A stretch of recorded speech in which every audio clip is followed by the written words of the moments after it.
दोस्तों आदाब, अस्सलाम वालेकुम वरहमतुल्लाहि वबरकातुहू। दोस्तों नॉर्मली जो सो कॉल्ड कौमों के रहनुमा होते हैं, अक्सर देखा जाता है कि ये लोग अपने पर्सनल मुफाद के लिए, अपने पर्सनल फ़ायदे के लिए कौम का इस्तेमाल करते हैं।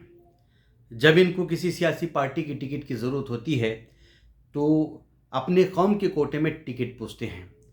जब इनको मिनिस्ट्री चाहिए होती है तो अपने कौम के कोटे में ये लोग मिनिस्ट्री भी पूछते हैं। जब इनको लकीली टिकट मिल भी जाती है और एक कॉन्टेस्ट करते हैं, तब अपने स्पीचेस में, बयानात में कौम को लेकर बड़ी बड़ी वादे, बड़े बड़े बातें करते हैं कि मैं जीत कर आने के बाद में ये करूँगा, मैं जीत कर आने के बाद में वो करूँगा, मैं कौम का विकार को झुकने नहीं दूँगा, मैं कौम के लिए ये करूँगा, मैं कौम के लिए वो करूँगा।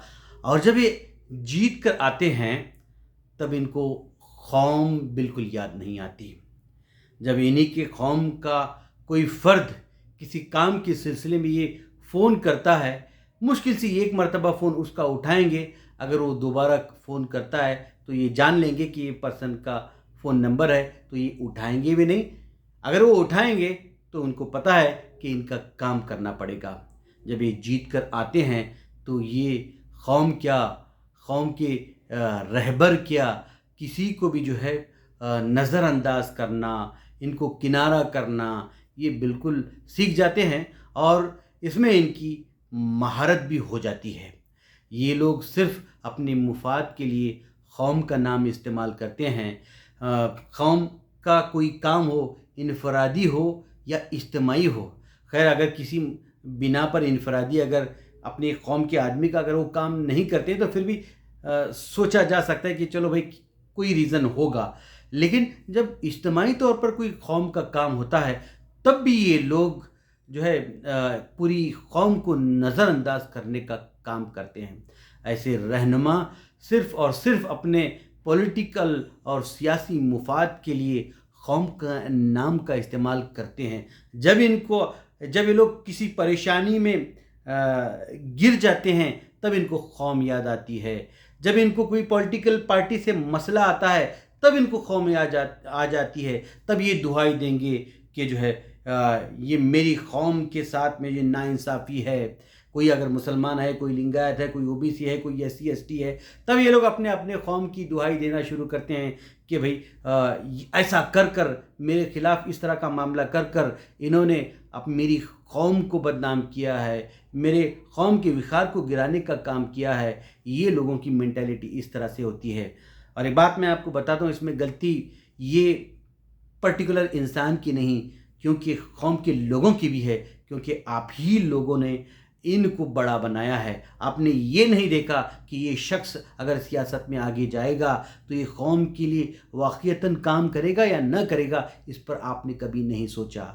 आप इनको भेज रहे हैं कौम के नाम पर, कौम के नाम पर ये टिकट भी ले रहे हैं, कौम के नाम पर ये मिनिस्टर भी बन रहे हैं, लेकिन जब ये इक़्तिदार पर पहुँचते हैं, एक मरतबा पहुँच रहे हैं, तो भी आपका जो है मामला टस से मस नहीं होता। फिर ऐसे ही शख्स को आप ऐवान में भेजने का काम करते हैं। एक मरतबा गलती हो सकती है, 2 मरतबा हो सकती है, तीसरी बार भी आप लोग गलती कर रहे हैं, चौथी बार भी कर रहे हैं। अल्लाह के नबी फरमाते हैं कि मोमिन किसी एक सुराख से दोबारा नहीं डसा करता। इसको दोबारा कोई जो है वही दोबारा वही सुराख से कोई डस नहीं सकता। लेकिन यहाँ पर मुसलमानों का या कोई और कौम का मामला इस तरह से है कि बार बार एक ही सुराग से डसे जा रहे हैं। बार बार देख रहे हैं कि ये शख्स जीत कर आने के बाद में किसी कौम के, अपने कौम के काम नहीं कर रहा है। दोबारा आप कुछ पैसा लेकर और ये समझ लेकर कि ये दबंग है, ये पैसे वाला है, इसको जिताएंगे, ऐवान में पहुँचाएंगे। होना तो ये चाहिए कि आप जो है इनसे इलेक्शन के पहले ही उनसे कंडीशन कर लें कि भाई आप अगर काम नहीं करेंगे तो आपको इस्तीफ़ा देना पड़ेगा।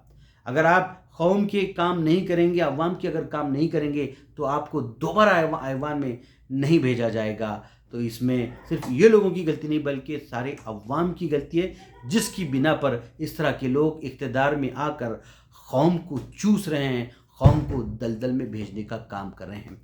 तो इसलिए मैं चाहूँगा کہ ایٹ لیسٹ آنے والے الیکشنز میں آپ لوگ سوچ سمجھ کر فیصلے کریں. ایسے لوگوں کو ایوان میں نہ بھیجیں جو قوم کو بیچنے کا کام کرتے ہیں، قوم کو دہائی کا کام کرتے ہیں کہ بھائی میں فلاں قوم کا ہوں، اس لیے جو ہے میری فلاں پارٹی نے بے عزتی کی، میرے کو یہ نہیں کیا، میرے کو وہ نہیں کیا. تو سب کو سمجھنے کی ضرورت ہے، دانشوروں کو بھی سمجھنے کی ضرورت ہے، جو بھی قوم کے ہیں آپ، اور عوام کو بھی سمجھنے کی ضرورت ہے کہ ہمیں کس طرح کی شخصیت کو ایوان میں بھیجنا ہے.